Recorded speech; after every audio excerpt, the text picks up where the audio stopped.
Welcome back everybody in the part 2 of practical criticism. तो अब जब मैंने जिम्मेदारी ले ही ली है तो इसे मैं पूरा कराऊंगा, और पूरा कराने के साथ साथ एक बात का ध्यान में और रखूंगा कि इसको अप्लाई करना, यानी कि इसका इस्तेमाल कैसे करेंगे आप लोग, ये भी आपको सिखा ले जाऊं तो ही फायदा है। एक अच्छा सीनियर या एक अच्छा दोस्त तभी अच्छा दोस्त माना जाएगा जब पूरी जिम्मेदारियां निभा दे। तो how to apply practical criticism to a text, कैसे आप इसे अप्लाई कर सकते हैं किसी भी टेक्स्ट पे। तो let us begin step by step. When analysing a poem और एनी लिटरेरी वर्क, पोम को ज़्यादा ध्यान रखेंगे या फिर और किसी लिटरेरी वर्क पे आप ध्यान दे रहे हैं तो हम क्या एनालाइज करेंगे, या तो पोम को एनालाइज करते होंगे या तो किसी भी लिटरेरी वर्क को एनालाइज करेंगे। तो how can we go for practical criticism, follow these steps. पहला स्टेप और जो सबसे बेसिक स्टेप होता है, और अगर किसी छोटे बच्चे को भी मुझे सिखाना होगा तो मैं यही बोलूंगा, read the text multiple times, 3 से 4 बार पढ़ डालो। क्योंकि एक दो रीडिंग से आइडिया नहीं लगता है। अभी हमारे आप में ही, आप में से ही कुछ ऐसे लोग होंगे जो एग्जाम टाइम पे पहली बार तो पोम देखते हैं, या एग्जाम टाइम पे पहली बार समरी वगैरह देख रहे होते हैं कहीं से। तो एक प्रॉब्लमेटिक सिचुएशन ये भी है, और या कह लो कि कॉलेज की गलती है, आपकी गलती नहीं है, या क्या कॉलेज वाले कहेंगे आपकी गलती है। आयरनी है लेकिन ठीक है, क्या कर सकते हैं। तो सबसे पहला है कि read text multiple time. First read it for an overall understanding, यानी कि सबसे पहले पढ़ो ओवरऑल अंडरस्टैंडिंग के लिए कि पूरी बातें क्या कही गई हैं।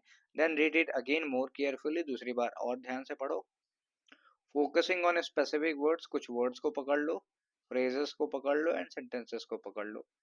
कि अच्छा, जैसे मान लो बहुत सारी बातें बोली गई लेकिन कहीं पे गाली दे दिया किसी ने, तो लोग सारी बातें छोड़ के उस गाली पे ही फोकस कर देते हैं।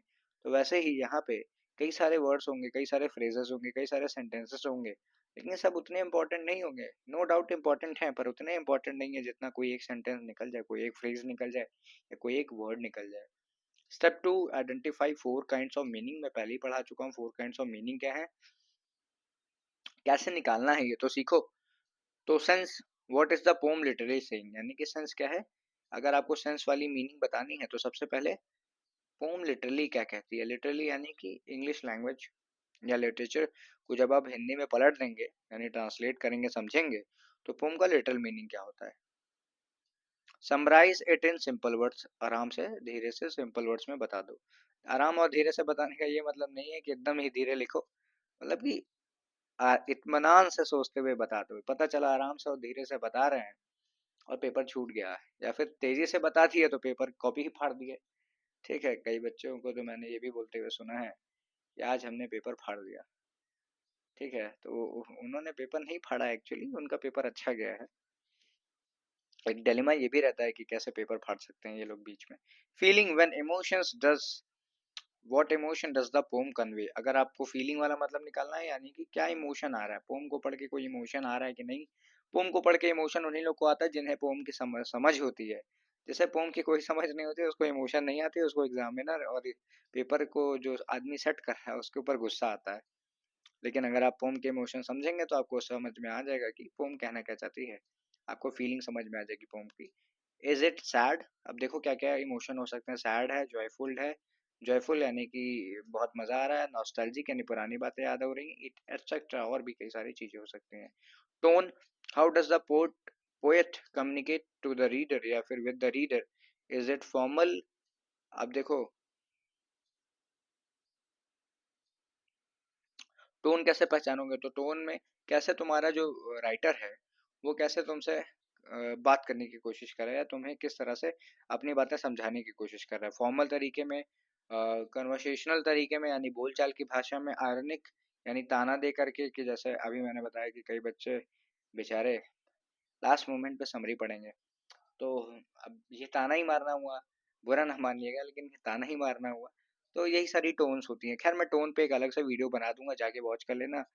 और 8-10 मिनट से ही छोटा वीडियो बनाऊंगा, क्योंकि मुझे पता है कि बहुत लंबी वीडियो बनाने का मतलब है कि पूरा कोर्स प्रोवाइड करना, लेकिन लास्ट मोमेंट पे बच्चे पूरा कोर्स क्यों ही देखेंगे। फिर उसके बाद आता है इंटेंशन, व्हाट मैसेज और idea the poet is trying to express या पोएट ट्राइंग टू एक्सप्रेस।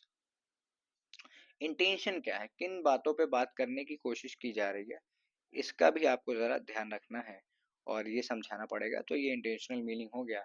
फिर स्टेप 3, आपका जो स्टेप अगला स्टेप होगा कि आप कैसे प्रैक्टिकल क्रिटिसिज्म कर सकते हैं। तो एनालाइज करिए, क्या एनालाइज करिए, स्ट्रक्चर और लैंग्वेज को एनालाइज करिए।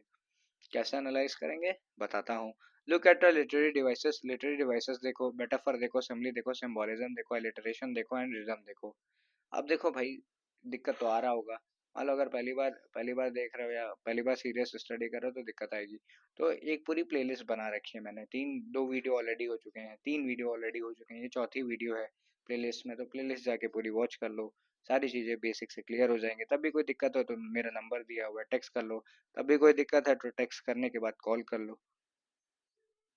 How do these elements contribute to the poem's meaning and effect. अब देखो, ये जो एलिमेंट्स हैं, जैसे ये मेटाफर है, सिम्बली है, रिदम है, सिंबोलिज्म है, ये किस तरह से पोम पे असर करता है, ये सारी भी बातें बता दोगे तो स्ट्रक्चर और लैंग्वेज क्लियर हो जाएगी। फिर उसके बाद स्टेप 4, अवॉइड एक्सटर्नल इन्फ्लुएंसेस, यानी कि बाहर की चीज़ें अवॉइड करो, क्योंकि भाई प्रैक्टिकल क्रिटिसिज्म है ना, तो बाहर की चीज़ें अवॉइड करना ज़्यादा सही होगा। अब वो क्या है बाहर की चीज़ें, जरा पढ़ते हैं और समझते हैं।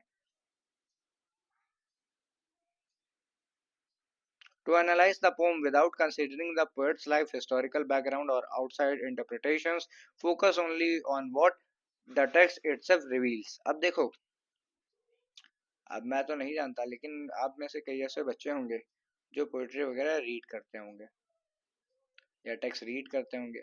ये इत्तेफाक से हो सकता हो कोई ऐसा टेक्स्ट आ जाए जिसके बारे में आपने पढ़ रखा है या सुन रखा है। तो आप अपनी पुरानी जानकारी के बेसिस पे ये सब मत बताइए कि किस साल में ये लिखा गया है, क्योंकि वहाँ तो ये सब पता ही नहीं होगा।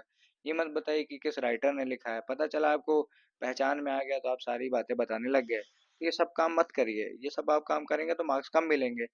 बल्कि आपको करना ये है कि जो आपकी कॉपी या जो आपके पेपर पे दिख रहा है, आप उसी के बारे में चीज़ें बताइए, एक्स्ट्रा कुछ भी मत बताइए। आपका प्रैक्टिकल क्रिटिसिज्म बहुत बढ़िया होगा।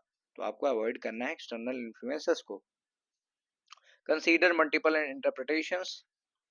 If a line or a stanza seems ambiguous, explore different possible meanings. Don't rush to one fixed interpretation. Literature is often literature is often open to multiple readings. अब देखो यहाँ पे क्या करना है कि अगर आपने कुछ पढ़ा या कुछ समझा, लेकिन आपको समझ में सही से नहीं आ रहा है, अब आप यहाँ फंस चुके हैं, तो फंसे नहीं आप एक काम करिए। आपको 2-3 मीनिंग समझ में आ रही होगी पढ़ने के बाद, या तो बिल्कुल नहीं आती है या तो बहुत ज़्यादा आ जाती है। तो आप बीच के बनिए, बहुत ज़्यादा भी मत बताइए और बिल्कुल भी ऐसा मत करिए कि कुछ मत लिखिए। 2-3 मीनिंग तो आपको आएगी। तो 2-3 मीनिंग जो भी आ रही है, आपको 4 तरह की मीनिंग लिखनी है। तो 4 तरह की मीनिंग में जो भी 2-3 मीनिंग आ रही है सारी बता दीजिए, आपका काम बन जाएगा। अब यहाँ पे देखो, via practical criticism matters, practical criticism की जरूरत है क्या है।